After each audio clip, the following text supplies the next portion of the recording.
Bonjour à tous, quatrième étape des Campacu en Tawagne. Après les villages de Tayuzulac et de Talazagne, nous allons à Peroe-Kazeueti aujourd'hui pour parler d'un bar associatif ouvert il y a quelques mois, c'est au Djirkulu Sirnos. On en parle tout de suite avec Antoine Giancouli, son président, et Florent Albertini, trésorier de l'association. RCFM et Campacu. Alors, il est né au départ, l'initiative, ça part de quelques photos, je dirais.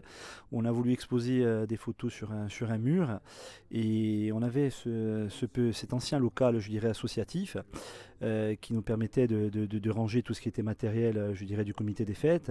Donc, on a fait quelques travaux, on a décidé d'exposer toutes nos hydrates, je dirais, sur les murs et on a décidé, je dirais, de faire un cercle associatif, un lieu de rencontre, de convivialité, de se partir et de créer ce café associatif.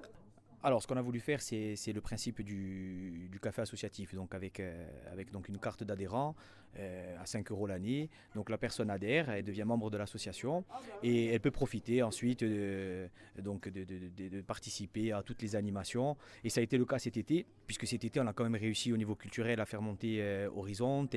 On a fait monter Juan Paoloni, Tito Limongi. Cet hiver, il y a eu Christophe Mandoloni qui est venu chanter aussi lors de l'ouverture. Donc on veut vraiment aussi que ce lieu soit aussi non seulement un lieu de rencontre, un lieu de partage, mais aussi un lieu culturel. Chaque soirée qu'on a pu organiser avec justement des chanteurs, même improvisés à l'intérieur, ça a été vraiment un véritable succès. Et donc voilà, on voulait vraiment que ce lieu devienne véritablement un lieu de partage.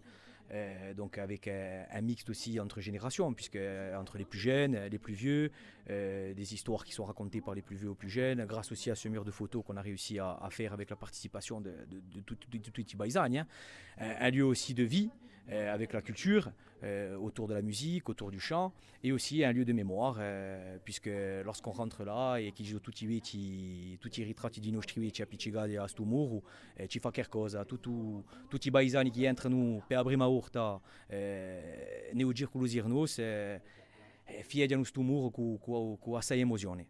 Alors il faut savoir que le Djirkulu a été ouvert officiellement au mois de mars l'année dernière. Donc concernant l'hiver, il est ouvert du vendredi soir au dimanche. Et après une belle saison estivale, puisque depuis le 1er juillet, Djirkulu était ouvert du matin au soir, avec Jean-Pierre Giancoli qui fait partie de notre équipe, qui tous les matins au café à 8h, Corse Matin était présent aussi, pour que tutti i paesani puissent avoir le plaisir de boire un café. Ça faisait 40 ans qu'on ne connaissait plus ces petits moments de la vie qui rassemblent les paesani autour du café, autour du journal. Et donc cet hiver, ça sera ouvert du vendredi soir jusqu'au dimanche après-midi, tous les week-ends sans exception. E domani, per compiere il nostro giro di Dawagna, volteremo in paese di Tayuzulac, ma parla di Lassujadi, o cu Paul Renopin, di Asugeda di Gaccia, Madino, di l'assoggio culturale di Ubesi di Tayuzulac. Ne parleremo dunque con Elu a domani. RCFM et Campacu.